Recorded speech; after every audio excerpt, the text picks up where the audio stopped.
District হচ্ছে চট্টগ্রামে। 2000 সালে এপ্রিলে 26 তারিখ আমার অ্যাসিড নিক্ষেপের কারণ বিয়ের প্রস্তাব দিয়েছিল, বিয়ের প্রস্তাব প্রত্যাখ্যান করাতে এই অ্যাক্সিডেন্টটা হয়। হ্যাঁ, সম্পর্কে মামা ছিল, আমার চাচির ভাই ছিল, ছোট ভাই। না, এটা তো আসলে প্রস্তাব দিয়েছিল আমার ফ্যামিলিতে, তখন আমার 12 বছর চলে, তো তখন আমার বাবাই বলছে এত ছোট বিয়ে দেওয়া যাবে না। ও যেদিন আমাকে অ্যাক্সিডেন্টটা করে সেদিন আমাদের বাড়িতেই ছিল, কিন্তু বাড়ির কেউ বুঝতে পারেনি। ও যে অ্যাসিড নিয়ে আসছিল, খাওয়া দাওয়া করে সে আমার মেজোর সাথেই ঘুমাইছিল। তখন রাত্রে যখন 1:30 বাজে তখনই ও আমার কপালে অ্যাসিডটা ঢেলে দেয়। শীতের দিন ছিল, তখন দেখেছে আমার বুকের উপর কম্বল ছিল, তো সেজন্য ওদিকে যায়নি, মুখে লাগছে।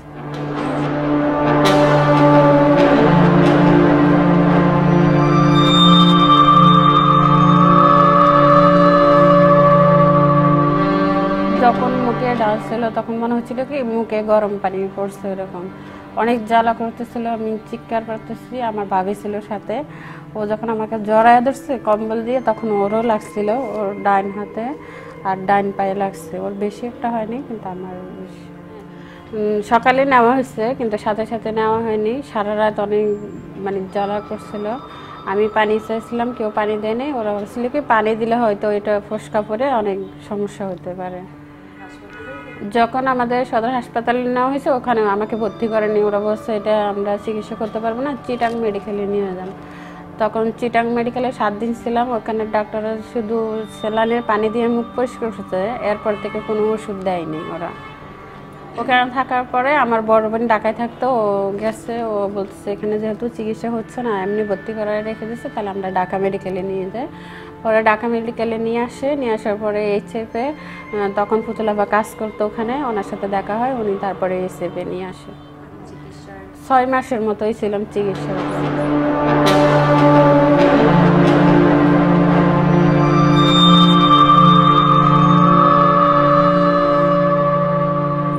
এখন তো আল্লাহর রহমতে ভালোই আছি। আর আমার এই দেখে এসএফ আসার পর থেকে আমার 14টা অপারেশন হয়েছে, সব কিছু এসএফের মাধ্যমে।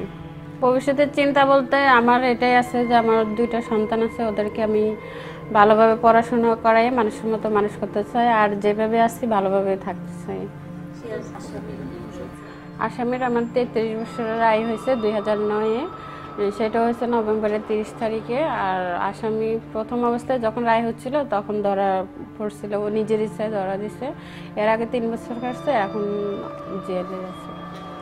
একটা কথা বলতে হবে, নিজের সাহস রাখতে হয় সব জায়গাতে। সবাই তো আসলে এই ঘটনাগুলো সবাই নেয় না, অনেকে অনেক ধরনের কথা বলে। সেক্ষেত্রে কে কী বললো ওটাই কান্না দিয়ে নিজে কেমন আছি এটা হচ্ছে বড় পরিচয়। আর আমি কি করতে পারি এটাই হচ্ছে আমার তুলে ধরতে হবে, এটাই হচ্ছে বড় জিনিস। এটা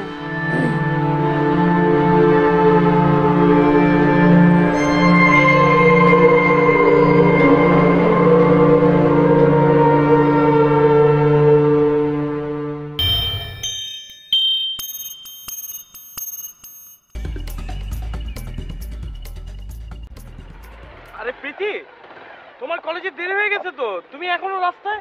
হ্যাঁ ভাইয়া, একটু দেরি হয়ে গেছে তো। আচ্ছা তাহলে বাইকে উঠো, আমি নামাই দিই। না, আমি চলে যেতে পারবো। আরে পারবে না, উঠো না, নামাই দিচ্ছি, আসো। না ভাই, আমি পারবো। আরে বাবা আসো তো, আসো আসো আসো আসো আসো আসো। না ভাই, আমি পারবো। আমি রিনি।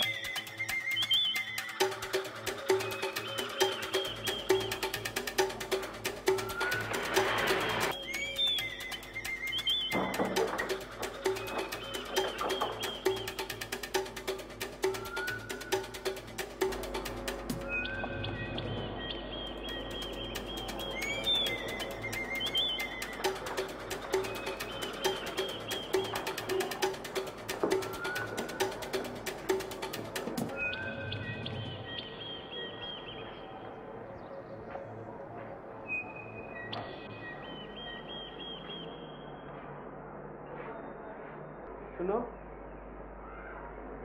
তোমার সাথে আমার একটু কথা ছিল। বলেন ভাইয়া।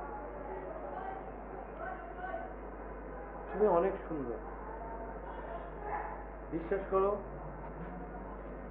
প্রথম যেদিন আমরা এই বাড়িতে আসি, সিঁড়িতে তোমাকে প্রথমবার দেখার পর থেকে আমি তোমার রূপে মুগ্ধ। আমি তোমার প্রেমে পড়ে গিয়েছিলাম তখন। বিশ্বাস করো, তুমি অনেক তাও সুন্দর। বল, তোর ভাইয়া আমার সাথে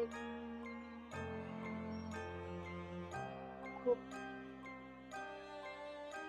খুব অশালীন ব্যবহার করেছে, যা আমি একদমই মেনে নিতে পারছি না। কি বলছিস এসব?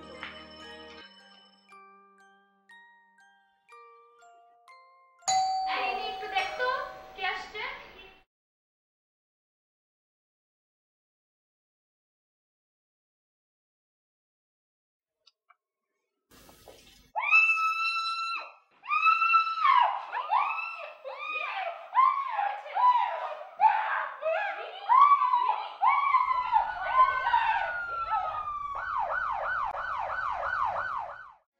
আপনি কি লোকটিকে চিনতে পেরেছিলেন? জি, কে সেই ব্যক্তি? ওই যে দাঁড়িয়ে আছে দরজার পাশে, সেই মানুষটি।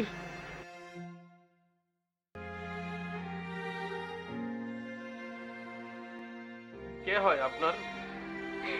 সে এখন আমার ভাই না, সে একজন এসিড সন্ত্রাসী।